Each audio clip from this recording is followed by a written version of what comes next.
Imposter syndrome is a feeling that we have that really says we're just not good enough. Welcome to Purposeful Podcasting. I'm Wendy. And I'm Crystal.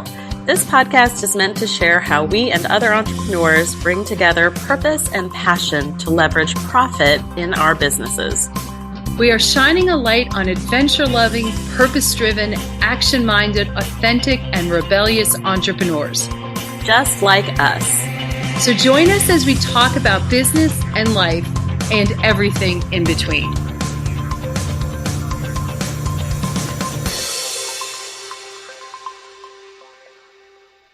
Welcome, everybody, to this week's episode of Purposeful Podcasting. My name is Crystal, and I'm joined here today with Wendy. And today we are talking about women who want to start podcasts, and when asked why they haven't yet, what do they tell us?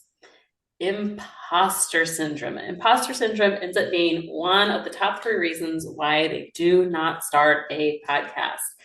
Today, we want to dig into imposter syndrome, why you need to acknowledge it, and how to overcome it.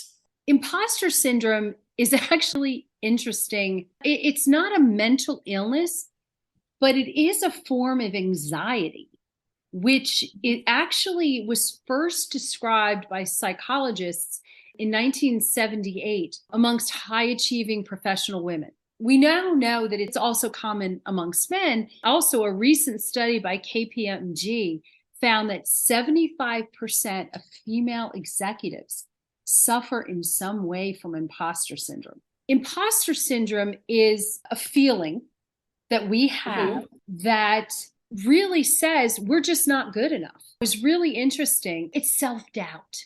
It's really self-doubt. And I know, Crystal, that you asked me a really interesting question.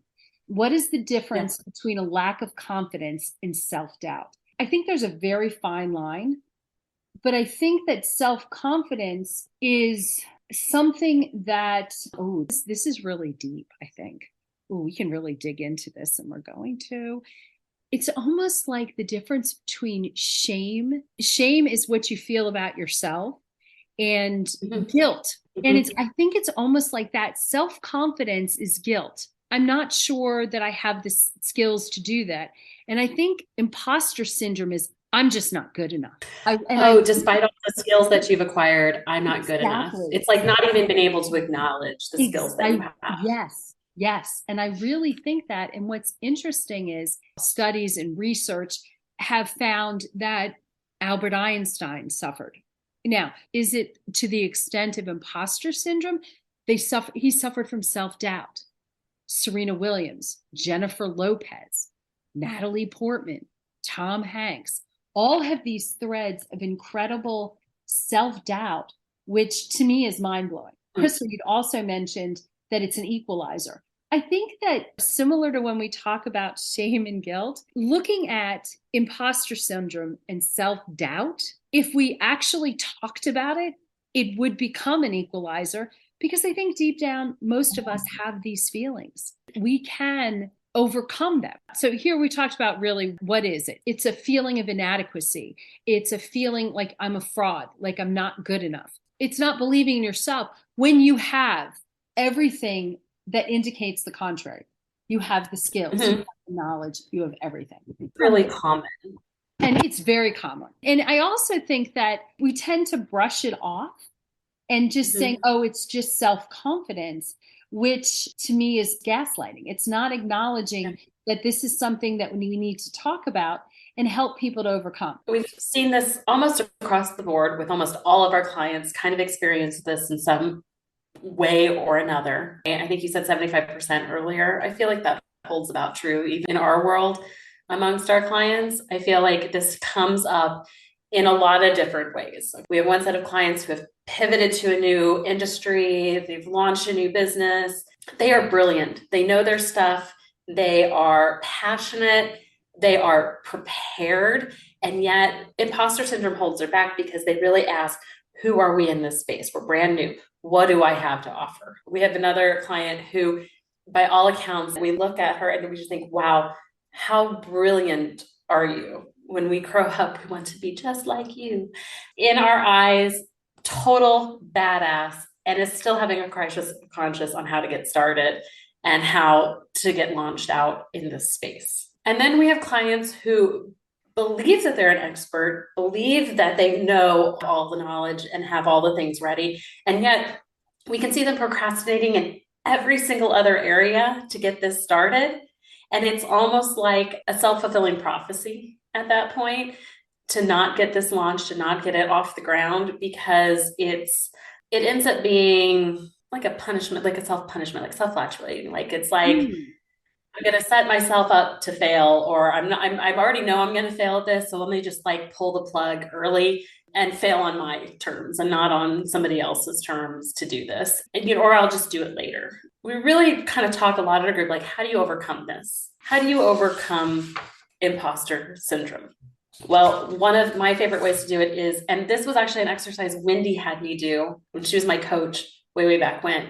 Recognize and acknowledge all of your accomplishments. Write them down. Make a list of all your accomplishments and celebrate how hard you work to get where you are. Celebrate all of your successes, big and small, and say to yourself that you deserve this recognition, even if you are in your second or third iteration of your business, because we've all been there. We've all started online businesses and have pivoted to new things, or maybe we're scaling new things, or if you're just entering the world of podcasting in general, this is new.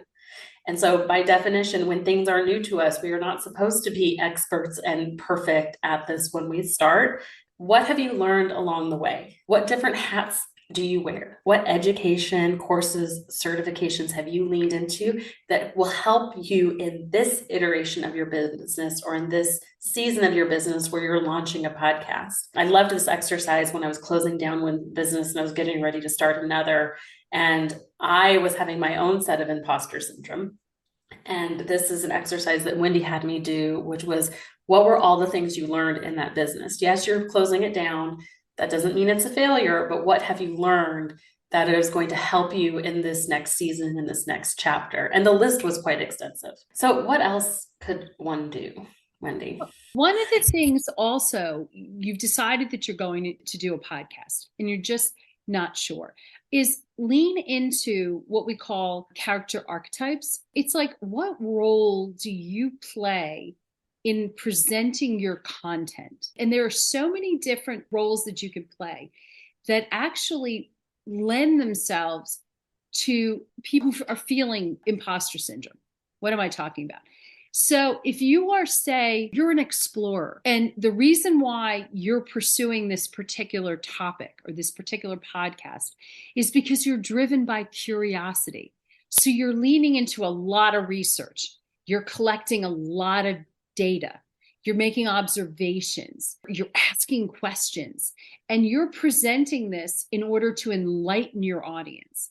And if you lean into the fact that you are this explorer, that you're presenting this to your audience, it's a different feel because you're researching from other people, you're collecting data and information and facts and all that, all this really good stuff to give to your audience. It's presenting as a scientist or an explorer would do. It's presenting facts. And this, of course, it's a mindset shift. It's also applicable if you are a reporter, and they say, like, it's a reporter evangelist. You are interfacing with experts. You are reading and studying because your goal is to discover the truth.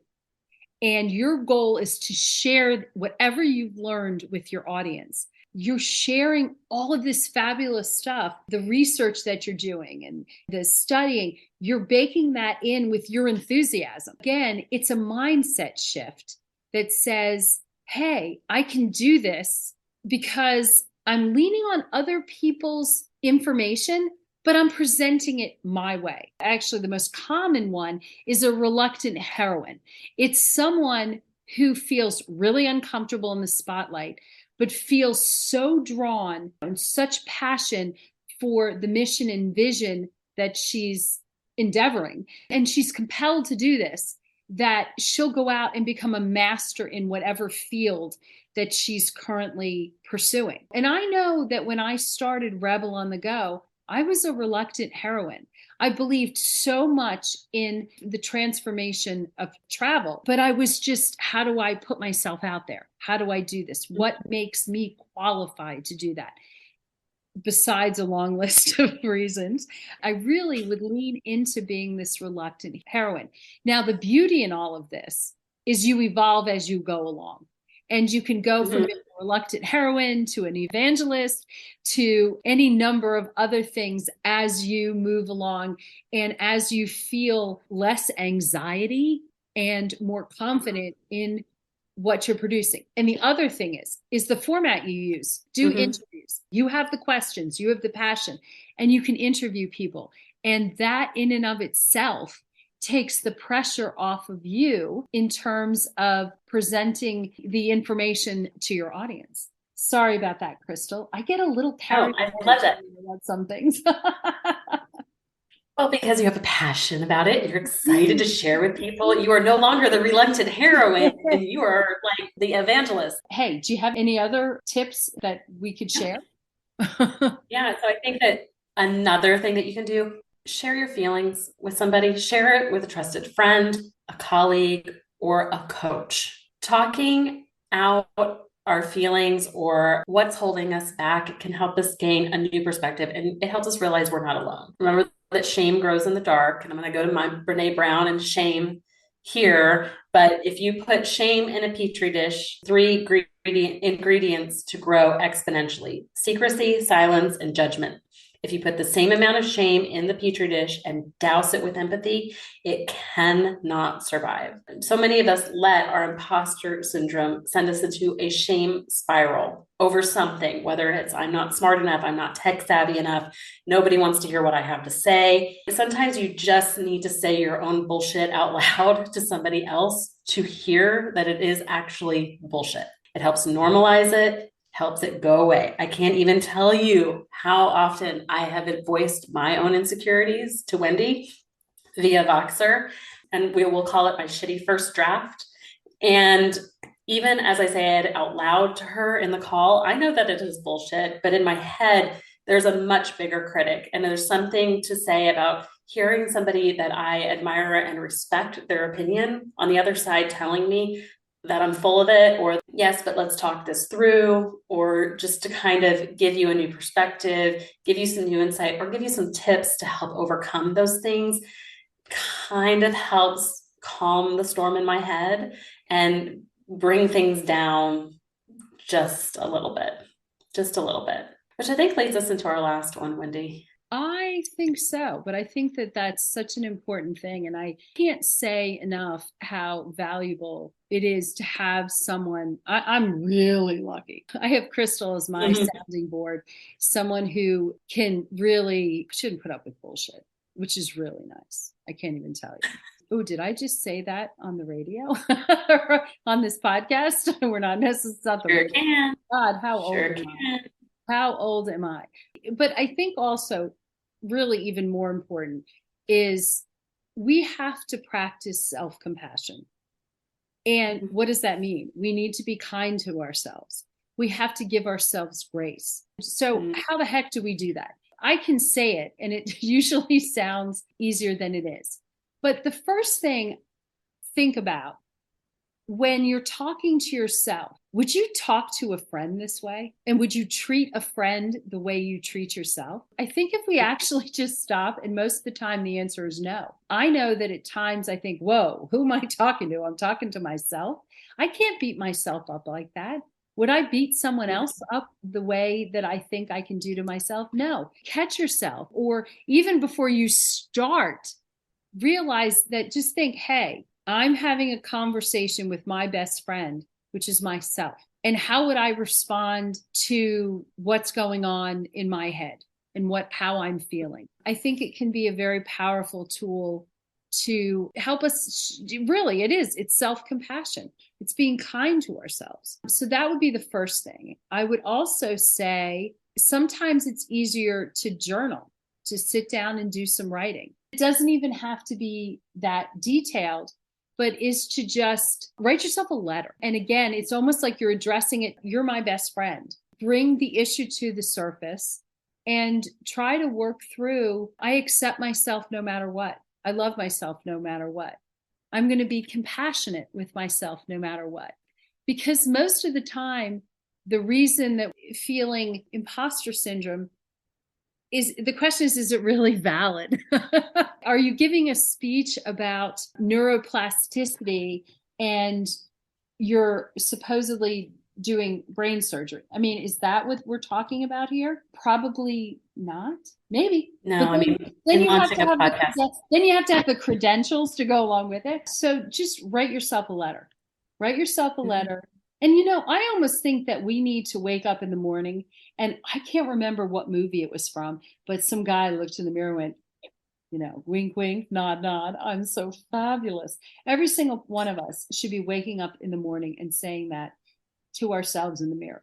Because one, if we don't necessarily say it and believe it, who else is going to? And we deserve it. We've earned that right. So important to change the critical way we speak to ourselves. And to each other sometimes, but mostly to ourselves for the purposes of this episode.